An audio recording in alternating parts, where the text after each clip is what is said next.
brewing Arbolada this week, and it is one of my favorites. It smells like brownies when we cook it, and in the fermenter it tastes like almost nothing, but then over the course of a month-long fermentation and lagering, it opens up and reveals all these really great, subtle, dark malt flavors and the roasted chocolate coffee thing. Lagers are a passion of mine. Their fermentations can be so clean that they allow you to play with flavors in really subtle ways. The first time I brewed this, I thought that I screwed it up, like really screwed it up. But we let it go, and instead of dumping it down the drain, we began lagering it, and after lagering, it just bloomed into this completely different beer. And it was exactly what we were looking for. Arbolada is a Schwarz beer, or a black lager, and it's a style that I think is dramatically underproduced and underpoured in the United States. I designed this black lager specifically for Ojai.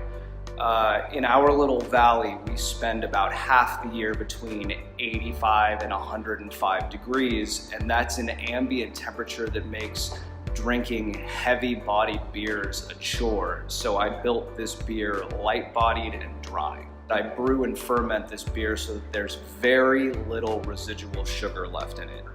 The sugar that's left over in beer after the fermentation is what makes it either feel light or heavy in your mouth.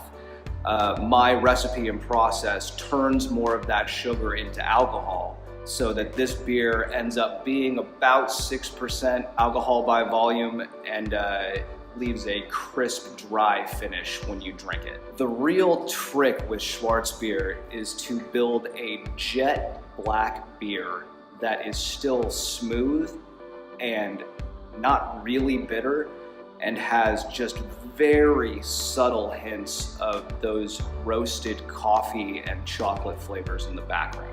The majority of this grain bill is Munich malt, which is a toasted specialty base malt that has sort of a biscuity graham cracker flavor to it that lends itself really well to dark beers. I then mix in several dark specialty malts to give it its color and those very subtle roasted chocolate and coffee flavors.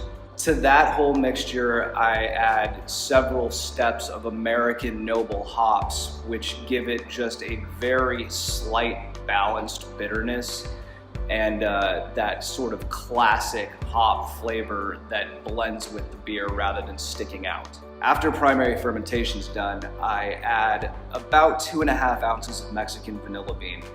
Mexican vanilla bean is currently worth more by the ounce than sterling silver, and they have this great leathery, spicy sort of flavor and aroma to them that you can't find in any other vanilla bean.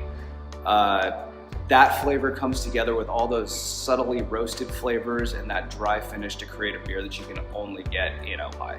Half of this batch will end up getting bottled and sent to stores in Ojai. The other half of it will get kegged and served through our restaurant, as well as a couple of other eateries in Ojai. I don't distribute this beer outside of Ojai, so if you want to taste it, you're going to have to come here. Thanks for watching. Cheers.